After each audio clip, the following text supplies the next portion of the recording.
Assalamualaikum warahmatullahi wabarakatuh. Bagaimana kabarnya anak-anak di pagi hari ini? Tentunya kabar kita selalu baik ya.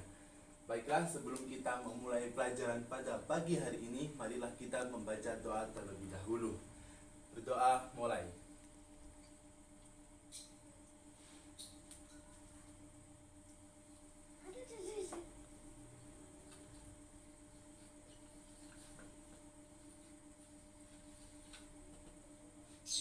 Baiklah, setelah kita berdoa, pada pagi hari ini kita akan mempelajari tentang mata pelajaran fikih, yang mana kita akan membahas tentang pengertian dan hal-hal yang bersangkut paut dengan kata kurban. Baiklah, kurban di sini berasal dari kata bahasa Arab yang artinya ialah korobah, yang artinya ialah mendekatkan. Kemudian untuk pengertian istilahnya ialah pengertian dari kurban ialah menyembelih hewan dengan tujuan mendekatkan diri kepada Allah Subhanahu wa taala. Kemudian hukum-hukum di dalam berkurban itu ada dua dijelaskan. Yang pertama ada pada surat Al-Kautsar, yang mana mengatakan di surat Al-Kautsar ini bahwasanya hukum kurban itu adalah wajib bagi yang mampu. Kemudian hukum yang kedua itu berasal dari sebuah hadis yang mana ditentukan dari jumhur ulama atau sebagian ulama, dari hadis riwayat Tirmizi yang mengatakan hukum kurban di sini ialah sunnah muakkad. Kemudian di sini Bapak akan menjelaskan tentang latar belakang dari asal muasal kurban. Yang pertama, kurban muncul ketika Nabi Ibrahim alaihissalam mendapatkan sebuah mimpi atau wahyu atau perintah dari Allah Subhanahu wa taala yang mengatakan bahwa perintah tersebut ialah beliau, yaitu Nabi Ibrahim, menyuruh untuk menyembelih putranya, yaitu bernama Ismail. Kemudian dalam keesokan harinya Nabi Ibrahim mengatakan kepada Nabi Ismail bahwasanya beliau mendapatkan sebuah perintah yang mengatakan bahwa beliau disuruh untuk menyembelih anaknya yang bernama Ismail.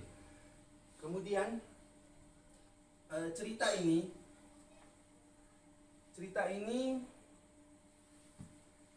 berasal sumber dari Quran surat As-Saffat. Jadi semua cerita atau asal muasal dari munculnya kurban itu berasal dari Quran surat As-Saffat. Kemudian di sini waktu dan tempat dari pelaksanaan kurban, yang mana untuk waktunya di sini ialah berawal pada tanggal 10 Dzulhijjah sampai ke 13 Dzulhijjah. Pada saat matahari terbenam. Jadi pelaksanaan kurban di sini ialah hari terakhir setelah hari tasyrik, seperti itu. Kemudian selanjutnya ialah ketentuan-ketentuan dari hewan kurban, yang mana hewan kurban di sini memiliki ketentuan bahwasanya syarat, maksudnya hewan-hewan yang termasuk untuk boleh disembelih atau dijadikan hewan kurban ialah di sini ada: satu ialah domba, dua ialah kambing, tiga ialah sapi, empat kerbau, dan lima ialah unta. Jadi hanya 5 hewan inilah yang termasuk ke dalam hewan yang diperbolehkan untuk dikurban. Kemudian syarat-syarat di dalam hewan yang untuk dikurban. Yang pertama ialah domba dan kambing memiliki syarat bahwasanya minimal umur dari keduanya ialah 1 tahun. Jadi apabila kedua hewan ini belum mencapai 1 tahun, maka tidak boleh digunakan untuk berkurban. Kemudian sapi dan kerbau.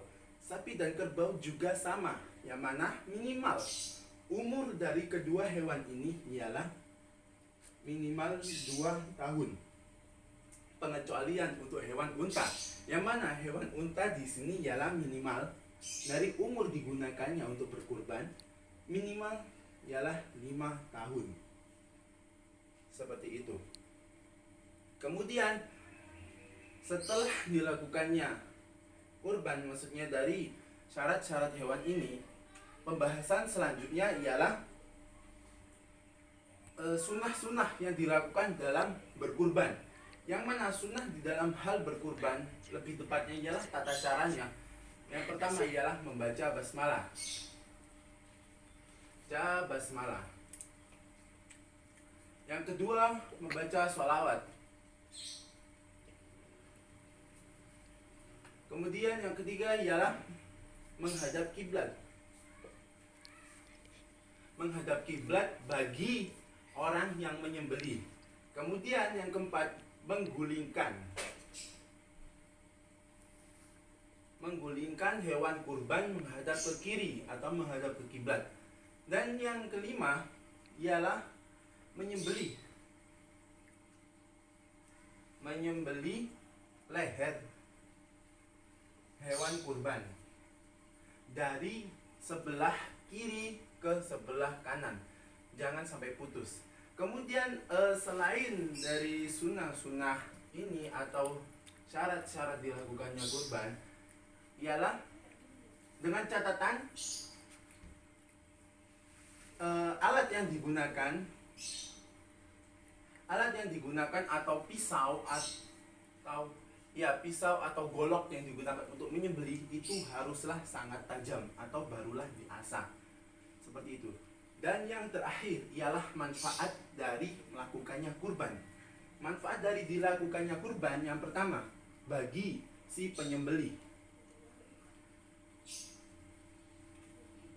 Manfaatnya ialah yang pertama, tentunya tujuannya ialah dengan mendekatkan diri kepada Allah Subhanahu wa taala.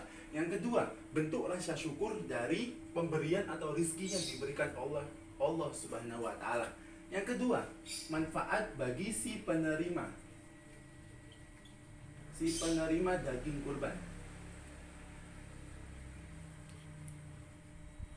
Ya, manfaat bagi si penerima daging kurban tentunya yang pertama sama, yakni mendekatkan diri kepada Allah Subhanahu wa taala.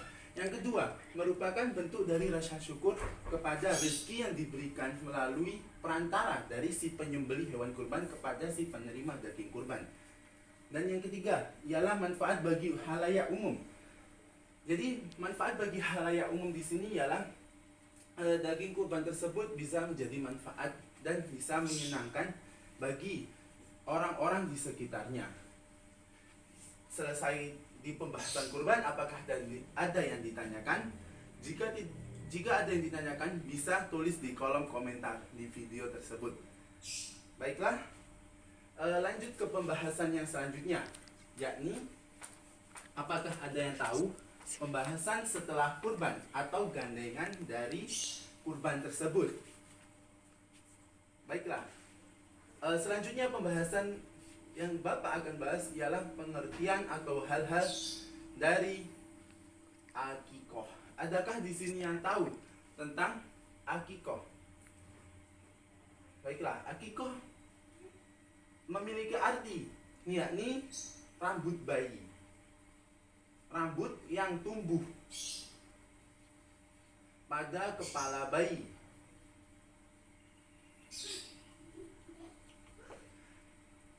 Kenapa bisa dikatakan tersebut? Karena memang akikoh merupakan sebuah hal yang baru dilakukan pada zaman Rasulullah SAW.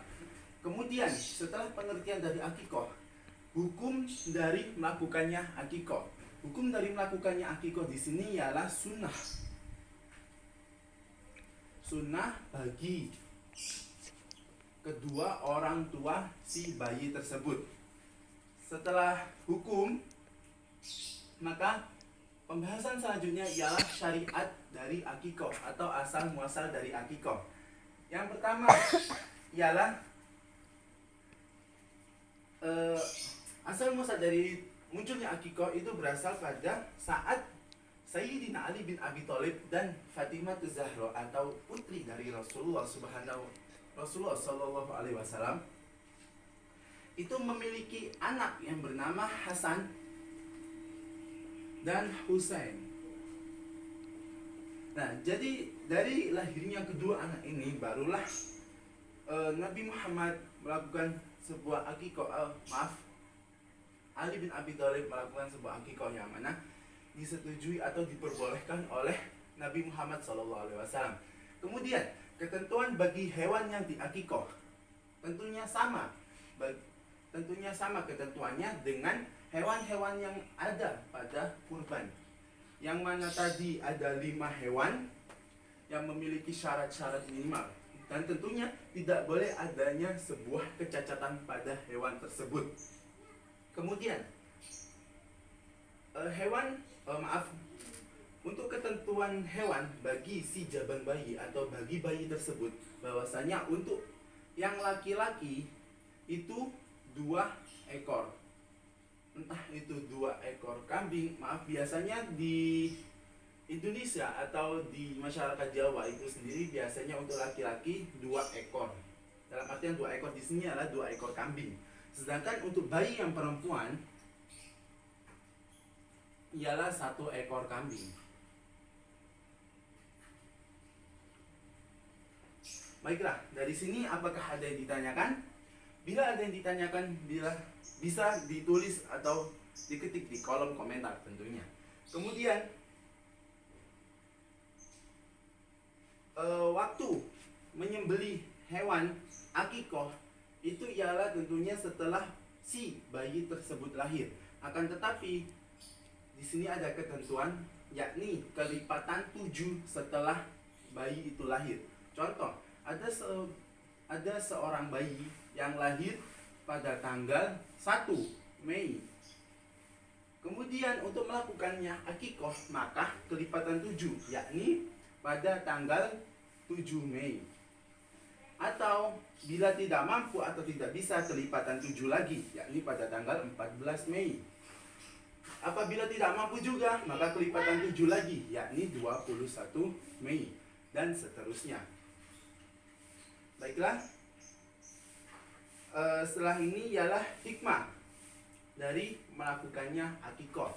Yang mana hikmah dari melakukannya akikoh yang pertama tentunya bentuk dari rasa syukur kepada Allah Subhanahu wa Ta'ala yang telah melahirkan atau mentakdirkan mempunyai seorang bayi yang lahir dengan selamat dan sentosa. Yang kedua ialah tentunya sebagai bukti dari rasa syukur juga bahwasanya telah dilahirkannya seorang bayi yang sehat. Baiklah, dari sini apakah ada yang ditanyakan? Bila ada yang ditanyakan terkait dari hal-hal yang berhubungan atau hal-hal yang membahas tentang, yakni pertama ialah kurban dan akikoh, bisa diketik atau ditulis di kolom komentar di bawah. Baiklah, jika memang pembahasan atau pembelajaran pada pagi hari ini dirasa cukup, maka kita tutup dengan bacaan doa agar hal-hal yang kita lakukan pada pada pagi hari ini bisa menjadi manfaat dan barokah. Oleh karena itu, marilah kita berdoa. Bismillahirrahmanirrahim. Subhanakallahumma bihamdika asyhadu an la ilaha illa anta astaghfiruka wa atubu ilaik. Baiklah, selesai pada pagi hari ini. Assalamualaikum warahmatullahi wabarakatuh.